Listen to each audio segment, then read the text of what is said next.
Is your MSP's story ready for a plot twist? 2025 could be the start of your most exciting chapter yet. Whatever challenges have filled your journey so far, now's the time to rewrite the narrative and set up your business for real growth. In today's interview, our special guest, a turnaround expert, will show you how to open the next chapter with clarity, focus, and fresh momentum. Coming up, you'll discover how to organize your priorities, craft a winning growth strategy, and create a story for 2025 that's really worth celebrating. Hi, I'm Ori Elraviv. I am a business turnaround specialist. I'm helping companies and business owners solve problems with revenue, profit, and product. I think those are the core problems in any business, aren't they? We haven't got enough revenue. What do we say? Revenue, profit, and products. We haven't got enough revenue. We definitely don't have enough profits. But actually, often for MSPs, the product is the one thing that's actually looking pretty sound. So good to have you on the show. Thank you very much for joining us, because we are going to be looking ahead at this year and things you can do with your business this year. I always think this time of year is an amazing time to be a business owner, because you can look at what went well and what didn't go so well last year, and we all do it naturally. Whether you believe in New Year's resolutions or just the natural energy of a brand new year, we all look ahead at this time and it feels fresh and new, and we can do all these really cool things. So that's what we're going to talk about today. Before we do, let's just explore your background a little bit. So you said you're a business turnaround expert. Let's assume there's some people listening to us and watching us right now that don't know what that is. Could you explain what that is and how you got into it? Yeah, so I think it's basically a multicultural turnaround executive. What I mean by that is I'm coming to companies that already exist. I'm an entrepreneur in spirit, less in practice. So it's less about me starting my own businesses, but I'm a fascinating person about going to existing businesses. I believe in sustainable growth. I deal specifically with small to medium-sized companies. And I've been around the industry more about digital and stuff for over 20 years. I've worked in places like China and India and Belgrade and Latin America. So I'm really a very multicultural person. And I'd like to think that every business is very simplistic and has very basic things inside of it. And my approach to it is really on the fundamentals. Got it. So when you do a business turnaround, what exactly do you do? Let's assume that's a business that's in some kind of distress. So do you go in and you look at that business and you kind of take that, it's a cliche, but that kind of helicopter view, and you look at the big things that are going right? Or do you get your sleeves dirty and sort of jump in and start to fix all the problems that have been mounting up? Well, I'm absolutely a sleeves dirty type of person, which is why I like small businesses. Big businesses have a very different type of problems.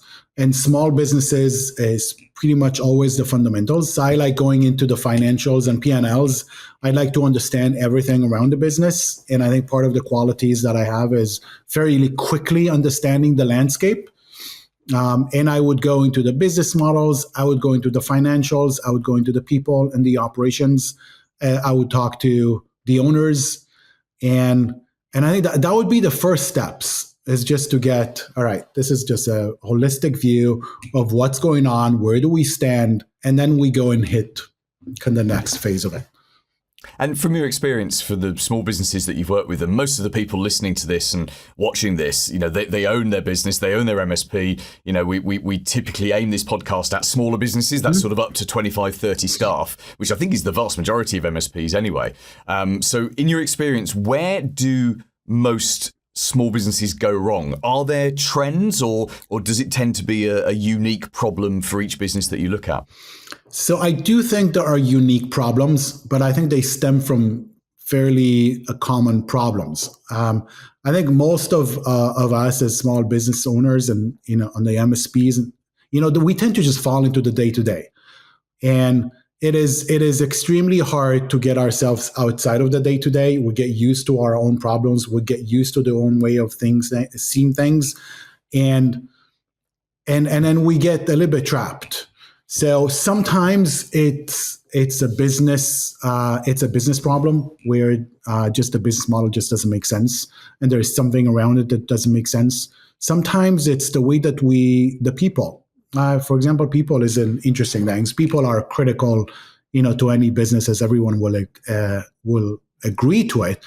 But I think sometimes we just the cultures don't mesh, or we just have we want to give people another chance, or we just can't get outside of it. There is something with regards to how a business owner connects to the people and whether they are inspiring him back is something that is critical. So yeah, it is quite unique to a business, but I think they all stem from fundamental kind of problems. Yeah, I'm smiling inside because when I first started my first business back in 2005, an early mentor of mine said, anytime there's a problem in the business, and it's a big problem, regardless of what it is, go home, go into your bathroom, look in the mirror, and there's the cause of the problem. And I thought, which was absolutely correct, of course, because I think as business owners, we do tend, we're kind of the biggest asset and the biggest liability to the business, aren't we? We're the thing that drives it forward, and especially for MSPs, they're often the greatest technical resource in the business. But I know I'm the greatest liability in my business because I've surrounded myself with staff whose job it is to stop me from doing stupid things or meddling in stuff that works, and they keep me out of the day-to-day because that's just best for everyone. It really is. So I can focus on stuff like this and big picture stuff. Okay, let's start looking forwards then. So here we are, January, we've got a whole brand new shiny year. It's an exciting one. It ends in a 5. I always think if it ends in a 5 or a 0, it's a big year. What kind of thinking do you think business owners, MSP owners should be doing at this time of year? Should they be thinking just about the next quarter, or should they be thinking about the year? Is this time to start thinking longer than that? Cool. So I like to think of businesses like a book. I'm a very big believer that businesses, there's a chapter. Every year is a chapter. So I look at it as chapters. I would be hoping that companies start a little bit earlier, but let's just say on a year, I would like to plan my year in advance. And then there is the year kind of goals and objectives. And I know sometimes it sounds frightening, but I want to bring it back to earth. It doesn't have to be a big thing. It is really, really important that you would identify what would you be your priorities for the year. The priorities for the year would stem from what happened last year and the years before. How do you evaluate what happened last year? How do you even categorize? How do you name last year? I really like naming a year as a name. That was the year that I was having a breakthrough. That was the year that something happened. There is a certain kind of headline to each year. So you would go through that, and then you would try to understand what happened, not only for you as a business, but outside in the market. Like where do things stand? This will give you enough kind of guideline kind of points to say, what should be the priorities inside of your business? And maybe it's because of things that you want to work with on. Maybe it has to do with opportunities. It can't be more than 3 to 4. That is the priorities. From there, you kind of set the goals. And goals obviously have revenue goals. Let's set revenue goals that you're committed to. A goal is supposed to be something that you're doing, not something that you're hoping to happen. And I'm not saying that you're going to throw yourself instead of a brick, but don't just throw numbers out there that you're going to have 50% of it. So there's goals in it that you would want to achieve, and focus not only on the revenue, focus on actually the things that drive the revenue. Then at the beginning of the year, I would go to the Q1. A Q1 will have the similar kind of breakdown of objectives and goals, and they will all stem from the same thing of the year. So that's the Q1. What are the things that we want to be able to have and see and achieve in this quarter that will drive us, that will be part of that yearly thing? Now, of course, businesses may have like a 3 to 5 year plan, or they want to dream something a little bit ahead of it, which is fine. I think it's something definitely to do. I personally find it really hard to do too long. It's just hard for me to imagine. And I think sometimes business owners find themselves in the same kind of place. So I would not be afraid to just stick to the year, but I would definitely evaluate where I am versus the year kind of before. That would be a Q1. And then as you move through the year, you would go to your Q2, to your Q3, to your Q4, and you would do that by looking back at what happened. Yeah, no, I love that. And I'm going to paraphrase something you said halfway through your answer there, which was about a goal being something you actually want to achieve, which means you have to take action towards it. So a goal isn't just something you think, oh, it'd be nice to double revenue this year, because without any action, without any change, obviously that's not going to happen. Now, it's interesting you talk about Q1, Q2, Q3, Q4, because to me, that feels like a very corporate thing. And I had a corporate career. I was a journalist and a radio presenter from the age of 18, I think, to 31. And that was a big corporate environment. So even though I worked in a small radio station, it was part of a big corporate. And increasingly, what was fun at the beginning became more corporate at the end of my media career. And it was one of the reasons I left, because it was all about quarterly targets and quarterly this and quarterly that. Do you think real small business owners like you and me and the MSPs listening to this and watching this, do you think we think in terms of quarters? Because often it's quite hard for us to say, here's some activity that's going to happen in this quarter, because if there's just you and like 3 staff, it's a case of, here's what we hope we're going to get done, but we can't guarantee it. Is that your experience? You know what? That's a good thing. The last thing I want is for me or for MSPs and business owners to think of this as a corporate.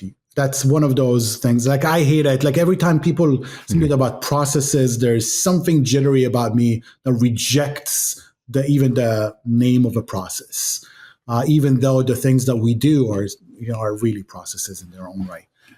The idea is not to do something that will now get you nervous or will now take you too much time. The quarterly way to look at it, you got to be able to break it down to quarters. The reason for that is, if you don't break it down, then you're very likely going to end up at the end of the year looking back into it. And I was like, oh my God, you might not even remember what you even started. So it's not about making you good or bad. You're not in front of a judge. You're not in front of jury. There's no one in there that are going to scream at you or anything. Honestly, it's you. And if you have someone else that inside of your team that you trust, then I highly recommend doing it with more than one person, because it gives you more perspective. So go on there and first of all, distinguish between priorities and goals. Priorities are the areas inside of the company that is important for us to, keep in mind. These are the areas. Goals are the ones or the actions that that are stepping stones, that this is what we need to be able to do. So focus on stuff that you can, or focus on progress and focus on things that you can do. And don't worry about it if it's not big enough. And maybe it's part of something that you would want to do. But at the end of the day, if you want to be able to achieve something, there is a path to get there. There are actions to be taken. And there's going to be, I guess, the success rate. It's part of the business, right? I want to be able to reach that. I was like, okay, but how are we going to be able to reach it? What is the path to it? It's exactly that. It's drawing yourself with a path. It's a yellow brick road. It's not a straight line.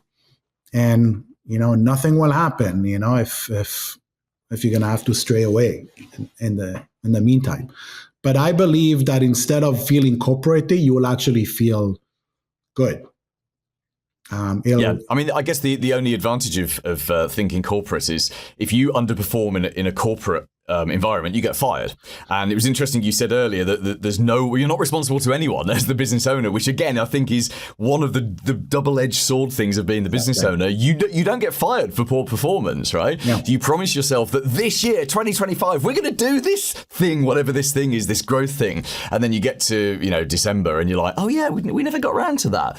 You don't get fired, which I guess is good, because it means you can keep going and the marathon just keeps going year after year. The downside is, apart from the fact that you can't take your kids to Disney, or that you can't buy a new house or a better car because you haven't generated, you haven't put the growth in, you haven't generated more profits to allow you to increase your personal income. That's the only downside of it. But there we go. Well, Paul, think of it as something of a reminder. It's almost like a quarterly reminder of what is it that we wanted to do and what we thought was the right way to take it. And we may decide to change a thing. Maybe wherever our thinking was not right. It's a reminder. It's a constant reminder of what it was that was important. And probably if it's not one of those 1, 2, 3, this is not important. You know how many times we're dealing with stuff that is unrelated to our success, but we're still saying for some reason we're still prioritizing it. In my book, if it's not part of those priorities and kind of goals, it doesn't really matter. Which is the perfect thing to end on, because I think you're absolutely right with that. And reminding yourself constantly of the things that you should be doing is a massive thing, especially for MSPs whose very job, of course, is to be distracted by the people that they're supporting and all those 1,000 other things. And yeah, they're important, but they're not important in terms of growing the business. So Thank you very much for that insight. Let's just finish off by telling us, how can we get in touch with you? What's the best way to find you on LinkedIn? And what do you do to help people? How do you make money? First of all, I'm an executive like others, so I do the things that I preach. It's what I do. But I love helping businesses. I'm fascinated by businesses. I'm fascinated by MSPs, and anyone can reach me on LinkedIn, and I'm gonna be very happy to be there to support exactly that kind of path and be that sounding board to it. And sometimes it's that bell that remind us, what it was important, what is not, and just helping us kind of settle down. Let's just settle down. Let's kind of relax. Let's put our kind of path together. I would love to be a person that kind of helps MSPs succeed, and MSPs and business owners to just, keep the path that they're set off to, and have their confidence in it and feel good about it. Paul Green's MSP Marketing Edge.